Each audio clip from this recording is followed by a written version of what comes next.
वैज्ञानिकों को सेना की वर्दी पहनाई गई, जिसे आप यहां देख सकते हैं। आप यहां पर चिदंबरम साहब को और यहां पर अब्दुल कलाम साहब को सेना की वर्दी में देख सकते हैं। वैज्ञानिकों को कोड नेम दिया गया, जैसे परमाणु बमों का कोड नेम दिया गया था कैंटीन स्टोर्स, और तो और परमाणु बमों के साथ साथ यहां पर पूरे ट्रकों के कारवां को जहां पर बम रखने थे सबके कोड नेम थे, ताकि किसी को यह ना लगे कि यहां वैज्ञानिक काम कर रहे हैं। सेना का काम है रेगुलर तरीके से चलता रहता है, जैसे काफिले चलते हैं ऐसे चलता रहेगा। मेरे प्यारे साथियों, हमने अपने बमों को बंबई में रखा हुआ था। साथियों, बंबई में रखे हुए हमारे परमाणु बम जो प्लूटोनियम से बने हुए थे, ये इतने शक्तिशाली थे कि अगर इनकी जानकारी बंबई वालों को भी लग जाए कि बम बंबई में रखे हुए हैं, तो हाहाकार इस बात का मच जाए कि अगर ये फट गए तो क्या होगा। हमें अब बड़ी चुनौती यह देखनी थी कि बॉम्बे से निकालकर परमाणु बमों को जैसलमेर कैसे लेकर आए। ऐसा क्यों? क्योंकि परमाणु बम का निकलना, जहां पर रखे हुए हैं उस गुप्त स्थान से बाहर आना, जैसे ही बहुत ज्यादा सीक्रेसी बढ़ती जाएगी, अमेरिका को खबर लग जाएगी कि कुछ करने जा रहे हैं। ऐसी स्थिति में सीक्रेट लोकेशन से बम को जैसलमेर तक पहुंचाना भी अपने आप में एक बड़ा मिशन था। मेरे प्यारे साथियों, इस मिशन को अंजाम देने के लिए बहुत तरीके से प्लानिंग की गई थी, और बहुत तरीके से प्लानिंग को इस प्रकार टेनिस बॉल के आकार की हमारी ये प्लूटोनियम की बॉम्ब्स की गोलियां थी, जिन्हें लेकर के इस प्रकार से पहुंचना था। ये परमाणु नाम की जो मूवी है उसके अंदर दिखाया गया है। 4 ट्रक्स में रख करके इन गोलों को एयरपोर्ट तक पहुंचाया गया था। साथियों, एक वरिष्ठ पत्रकार हैं जिनका नाम है राज चेंगम्पा, उन्होंने weapons of peace the secret story of India's quest to be a nuclear power नामक पुस्तक में इस बारे में जानकारी देते हुए बताया है कि किस प्रकार से परमाणु वेपन्स को बंबई से जैसलमेर तक लाया गया था। कहा गया कि जिस जगह ये वेपन्स रखे थे, आप में से कुछ लोगों के दिमाग में सवाल हो सकता है, क्या कि भारत के प्रधानमंत्री को कभी पता था कि वेपन्स कहां रखे हैं? बिल्कुल पता था। हमारे वेपन्स प्रधानमंत्री को पता होते हैं, और विश्वकर्मा पूजा के समय पर परमाणु बमों की पूजा भी होती है। यानी ये समझिए, जिस वॉल्ट में रखे हुए हैं वहां पर तिलक भभूति लगाई जाती है, ठीक है ना। एक बार थल सेना अध्यक्ष को भी वो वॉल्ट दिखाया गया था जब परमाणु बम रखे हुए हैं। खैर, फिलहाल के लिए ये जो आप यहां पर ट्रक चलते हुए दिख रहे हैं, बॉम्बे के अंदर क्या किया गया कि जब इन बमों को ले जाने के लिए टेनिस के बॉल के आकार के 6 से 8 किलो के आकार के 6 से 8 किलो वजन के टेनिस के बॉल के आकार के प्लूटोनियम बम थे जो हम लेकर के यहां आ रहे थे। छोटे छोटे बम, बहुत महाविनाश फैलाने की क्षमता रखने वाले बम लाने के लिए क्या किया गया? लाने के लिए प्लानिंग इस प्रकार से कही गई कि मुंबई के अंदर लोग बहुत लेट नाइट तक सोते हैं, रात भर मुंबई रात में जगता है। ऐसी स्थिति में बोले बम को ले जाने के लिए ट्रकों का मूवमेंट कैसे कराया जाए, तो पहले से ही सारे सिक्योरिटी क्लियरेंसेस क्लियर करके रखे गए। समय तय किया गया, रात को 2 बजे ट्रक्स आएंगे उस सीक्रेट लोकेशंस पर बम लेने के लिए।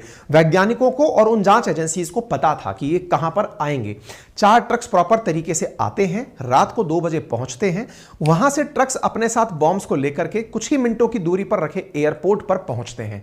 एयरपोर्ट पर ट्रक्स की कोई चेकिंग नहीं की जाती है। एक रेगुलर अभ्यास की तरह रात के समय ट्रक आते हैं, वहां खड़ा हुआ एक हवाई जहाज जो पहले से ही तैयार करके रखा गया था इन ट्रकों के सामान को ले जाने के लिए, उसके अंदर सीधा सामान चढ़ा दिया जाता है। हवाई जहाज वहां से उड़ता है और आकर के अल सुबह जैसलमेर पहुंच जाता है। यानी यह प्रक्रिया इतना गुप्त तरीके से अंजाम दी गई, जिसका बहुत बड़ा महत्व था। अमेरिका को अगर यह जानकारी पता लग जाती कि बॉम्ब ट्रांसपोर्ट हो रहे हैं, तो भी अपने आप में बहुत बड़ी सुर्खी बन जाती। लेकिन हमने इन परमाणु बमों को, जो कि वैज्ञानिकों के द्वारा किया जाने वाला कार्य था, हमने सेना की वेशभूषा में इसका अंजाम दिया।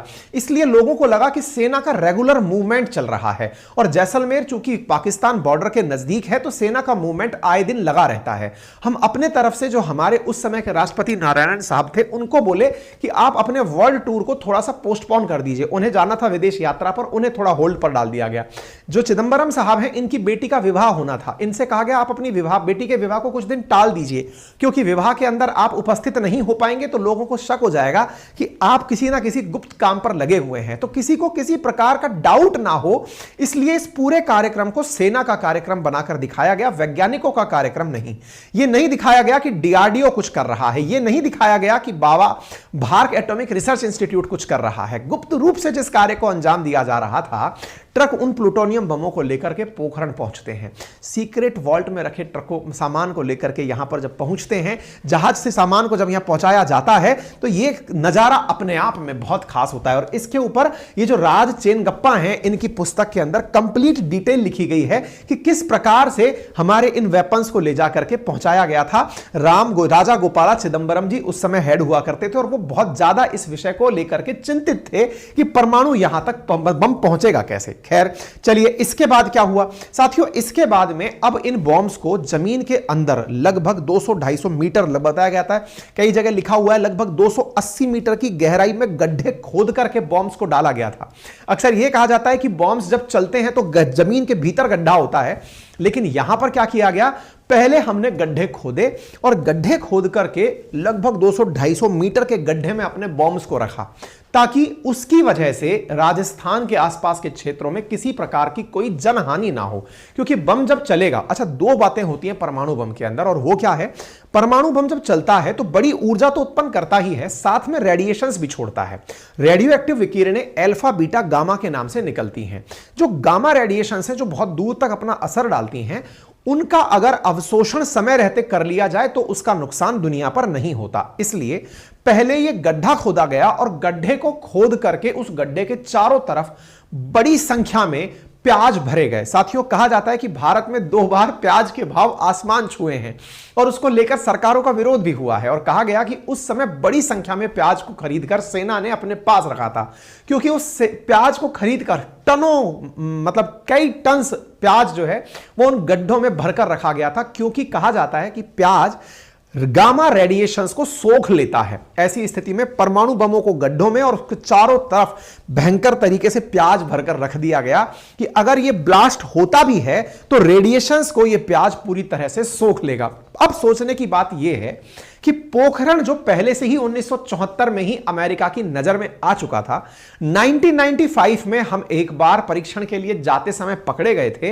अब अमेरिका पूरी मुस्तैदी के साथ हम पर नजर बनाए हुए था कि यदि यहां पर कोई भी हलचल पोखरण में हुई तो यह पता चल जाएगा कि इंडिया परमाणु परीक्षण कर रहा है, और इंडिया को हम तत्काल प्रभाव से कॉल करके रोक देंगे कि तुम्हें हम यह नहीं करने देंगे। ठीक है साहब। अब हमारे साथ दिक्कत क्या है, ये बिल्कुल वैसे है जैसे चोर कई बार किसी मालिक के घर में लगे हुए कैमरे की नजर के सामने चोरी करने आए और मालिक को भी ना पता चले कि चोरी हो गई, यानी कैमरा आपके सामने देख रहा है और वहां से चोरी करनी है, तो क्या किया जाए।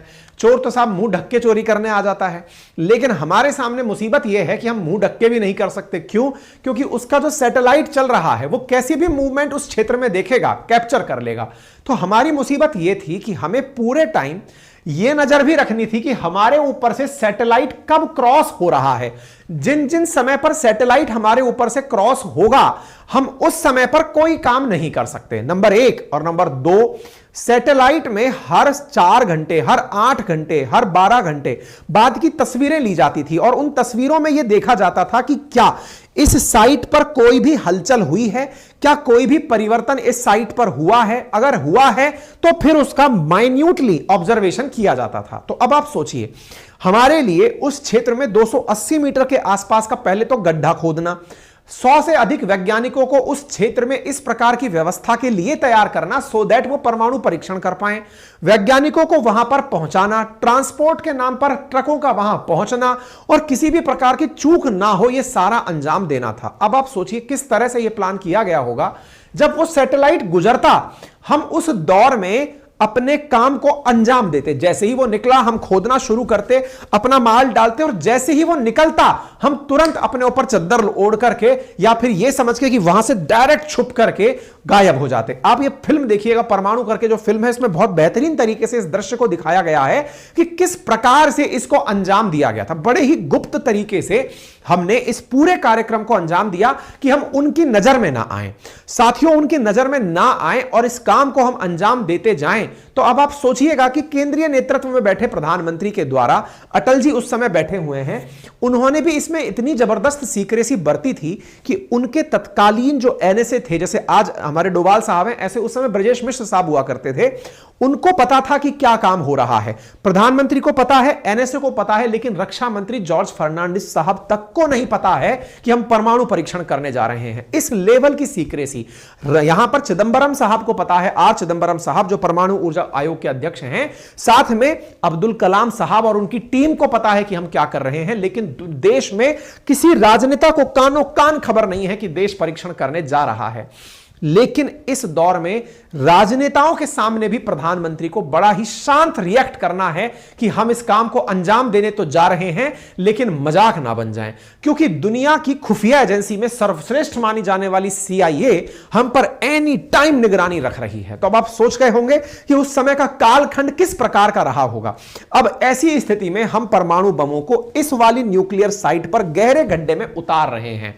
यह न्यूक्लियर टेस्ट साइट है जो आपको बिल्कुल बैरन सी दिख रही है, यह जानबूझकर ऐसी है क्योंकि ऊपर से यह लगे कि यहां कुछ नहीं हुआ है। इसके अंदर गहरे गड्ढे खोद करके पहले परमाणु बमों को सेट किया गया। वैज्ञानिकों को जहां रखा गया वो जमीन के बिल्कुल नजदीक चिपके हुए टेंट से थे, जो दूर से देखकर यह लगे कि यह जमीन का हिस्सा है। मिट्टी, पेड़ पौधे, इस तरह के टेंट्स थे। वैज्ञानिकों को सेना की ड्रेस पहनाई गई ताकि यह लगे कि सेना यहां पर काम कर रही है। अमेरिकी उपग्रहों से बचकर प्रॉपर तरीके से यहां पर काम किए जा रहे थे। इस प्रकार का एक दृश्य उस मूवी में भी दिखाया गया है कि इस प्रकार से निगरानी यहां पर पूरे टाइम रखी जाती थी। ठीक है साहब, हमारे वैज्ञानिकों ने पूरी तरह से इस पूरी चीज पर नजर रखते हुए काम किया। कलाम साहब ने इस बारे में बाद में जब ये परीक्षण हुआ उसके बाद में कई इंटरव्यूज में इस बात का जिक्र भी किया कि हमने कैसे अपने न्यूक्लियर टेस्ट को अंजाम दिया। ठीक है साहब, प्याज का इस्तेमाल हो गया, सब कुछ हो गया। NSA साहब पूरी तरह से प्रधानमंत्री के पास बैठे हुए हैं। अच्छा, एक मुसीबत उस समय और हुआ करती थी, और वो मुसीबत क्या थी? मई का समय जो है ना, उस समय राजस्थान के अंदर लू का माहौल आना शुरू हो जाता है। थोड़ी हवाएं चलने लगती हैं, मिट्टी उड़ने लगती है। मिट्टी उड़ने लगती है तो हमारे कार्यक्रमों में सबसे बड़ी दिक्कत यह है कि परमाणु परीक्षण हो और ऐसे समय में रेडिएशन का स्राव हो, और रेडिएशन हवा के माध्यम से भी कहीं अगर पहुंच जाए तो भी चिंता का विषय है। तो हमें यह देखना जरूरी था कि टेंपरेचर और स्थितियां बड़ी सामान्य रहनी चाहिए। कलाम साहब ने दिन की इस बात के लिए कहा कि सब परीक्षण हम 11 मई को करेंगे। बोले उस दिन बुद्ध पूर्णिमा है। बोले ऐसा क्यों? क्योंकि भारत गौतम बुद्ध का देश है, अहिंसा का हम सूत्र दुनिया को पढ़ाते हैं। हम कहते हैं कि हम किसी के साथ में किसी भी प्रकार का पहले से युद्ध नहीं करेंगे। 2500 साल का भारत का इतिहास रहा है, भारत ने किसी देश पर आक्रमण नहीं किया है। तो हम आज भी इस काम को करेंगे केवल आत्मरक्षा के लिए, दुनिया को दिखाएंगे कि हमने बना लिया है, लेकिन किसी को धमकाने के लिए नहीं। दिन भी बड़ा टैक्टिकली विचार किया गया। सूचना मिली कि मौसम साफ रहेगा, परमाणु परीक्षण किया जा सकता है, तब जाकर साथियों ये दिन आया।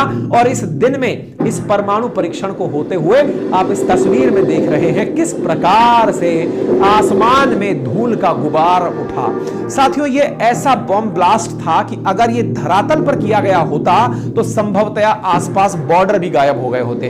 लेकिन इस परमाणु परीक्षण को जमीन के अंदर बहुत भीतर घुस के किया गया। उसके बावजूद भी जब यह परीक्षण हुआ तो मेरे प्यारे साथियों, आसपास के जिस भी व्यक्ति ने इस नजारे को देखा उसके रोंगटे खड़े हो गए। मेरे प्यारे साथियों, कहते हैं कि जो भूकंप को नापने के लिए सिस्मोग्राफ लगाया जाता है, जो सिस्मोलॉजी के तहत अध्ययन करता है कि कितना रिएक्टर स्केल पर भूकंप आया है, सबकी सुइयां अटक गई। वैज्ञानिक बंकरों से बाहर निकल करके भारत माता की जय के नारे लगाने लगे। जो भी इस दृश्य को देख रहा था भाव विभोर हो रहा था, क्योंकि भारत ने अमेरिका को चुनौती देते हुए उस लीग में कदम रख दिया था जिस लीग के लिए अमेरिका हमें ना जाने कब से रोक रहा था, कितने वैज्ञानिकों की बलि ले चुका था, हमारे आत्मसम्मान को चोट पहुंचा चुका था। जैसे ही यह सारा कारनामा हुआ, कलाम साहब के मुंह से निकला कि हमने दुनिया की परमाणु शक्तियों का प्रभुत्व समाप्त कर दिया है। अब 1 अरब लोगों के हमारे देश को कोई नहीं कह सकता कि उसे क्या करना है। अब हम तय करेंगे कि हमें क्या करना है। उसी समय प्रधानमंत्री निवास में प्रधानमंत्री के बगल में बैठे हुए NSA ब्रजेश मिश्र के फोन पर घंटी बजती है। वो रिसीवर उठाते हैं और कलाम साहब कांपती हुई आवाज में कहते हैं, sir we have done it. Sir, हमने कर दिखाया है। उधर से मिश्रा फोन पर ही चिल्लाते हैं, God bless you my dear Kalam. और ये इतिहास बनते हुए जब देखा तो प्रधानमंत्री आवास में सब चुप थे, आंखों में खुशियों के आंसू थे और यह घटना अखबारों की सुर्खियों में छप रही थी। मेरे प्यारे साथियों, जैसे ही यह घटनाक्रम हुआ, सब तरफ से दुनिया के अंदर यह तहलका मच चुका था कि भारत ने कुछ ऐसा कर दिया है जो अत्यंत खुशी का समय है भारत वालों के लिए, और उन्हें इस प्रकार का पल मिल गया है जिसे देख करके वो आने वाले समय में हर बार दुनिया की नजरों में नजरें डालकर बात कर पाएंगे। मेरे प्यारे साथियों, अमेरिका निरंतर भारत पर दबाव डाला रहा था कि आप भारत वाले कॉम्प्रिहेंसिव टेस्ट बैन ट्रीटी पर साइन करें। लगभग 150 देश उस समय साइन कर चुके थे।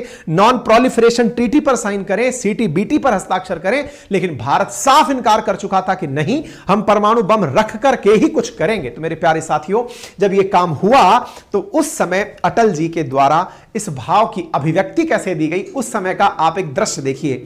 यह समय है मई 11, 1998 का। अटल जी अपने निवास से बाहर निकलते हैं और निकल करके उनके साथ में प्रमोद महाजन जी भी उपस्थित हैं।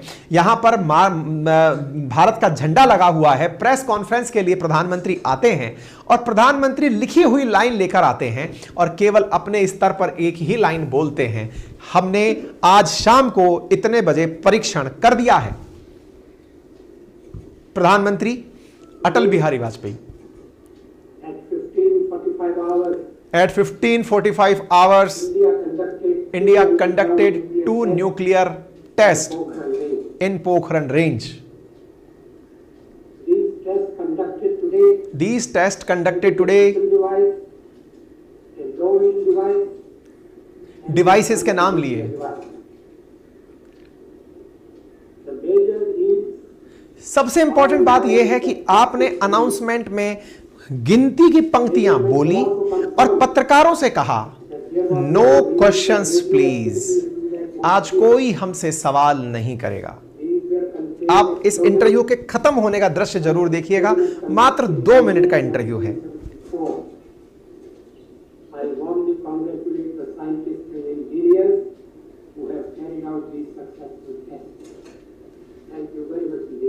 Thank you very much today. I am not replying any question now. The official spokesman.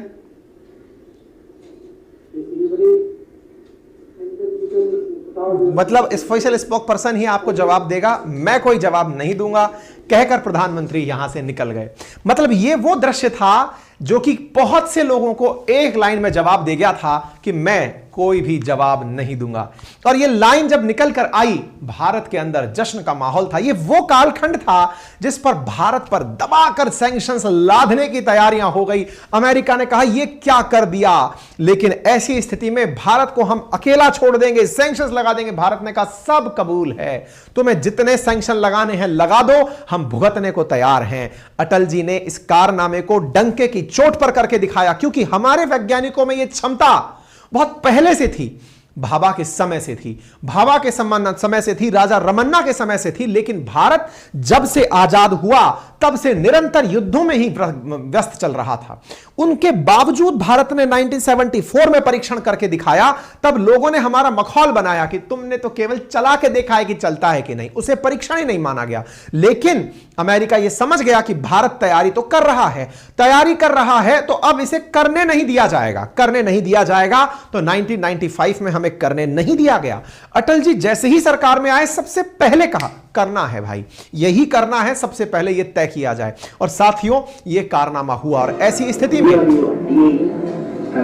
आप उस समय डीआरडीओ चीफ हुआ करते थे, आपने सारी बातें फिर प्रॉपर तरीके से आके मीडिया को जवाब में दी। और प्रधानमंत्री फिर निकल करके लोकसभा में पहुंचे, संसद में पहुंचे और अपनी तरफ से जाकर के संसद को और देश को जवाब देते हुए कहा कि हमने परमाणु बम आत्म सुरक्षा के लिए बनाया है, ताकि हमारी तरफ कोई भी नजरें उठाकर ना देखे। भारत की इस सफलता पर अमेरिका को बहुत खीज हुई। क्यों? क्योंकि अमेरिका तब से पहले केवल और केवल पाकिस्तान को ही पोषित करता आ रहा था।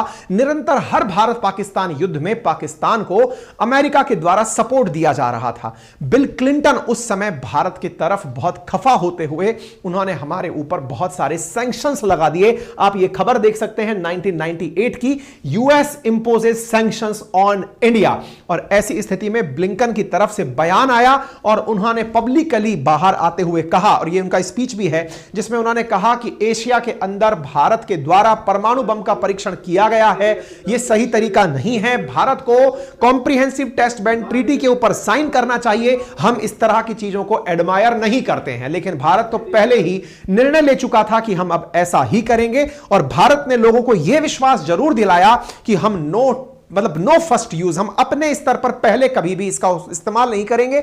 नंबर दूसरा, जिसके पास परमाणु बम नहीं है उसके ऊपर भी हम परमाणु बम नहीं चलाएंगे। लेकिन हां, एक बार किसी ने गुस्ताखी हम पर कर दी तो उसे फिर छोड़ेंगे भी नहीं। भारत ने अपनी नई परमाणु नीति उस समय अपनी तरफ से घोषित कर दी। हथियारों का प्रयोग करने में पहल नहीं करेंगे, हम पहल नहीं करेंगे।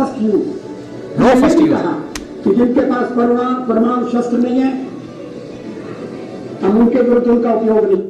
जिनके पास परमाणु शस्त्र नहीं है हम उनके विरुद्ध भी इसका उपयोग नहीं करेंगे। मेरे प्यारे साथियों, आप सबने इस पूरी कहानी को इतना डिटेल में एंड तक सुना है, और मैं आपको स्टैटिक्स बता दूं कि YouTube पर जितने भी आप में से मुझे लिसनर सुन रहे हैं उनमें से बहुत ही कम लोगों ने मुझे सब्सक्राइब किया हुआ है। सब्सक्राइब करने में कुछ फ्रैक्शन ऑफ सेकंड का समय लगता है, उसमें आपका कोई चार्ज नहीं लगता, लेकिन हमें उसका बहुत लाभ होता है क्योंकि हम उससे बहुत मोटिवेट होते हैं। सब्सक्राइब का बटन दिया हुआ है, उसे आप क्लिक कर दीजिए। अगर आपको ये स्टोरी आज जान करके रगों में खुशी का फिर से एक ज्वार आपके मन में निकला हो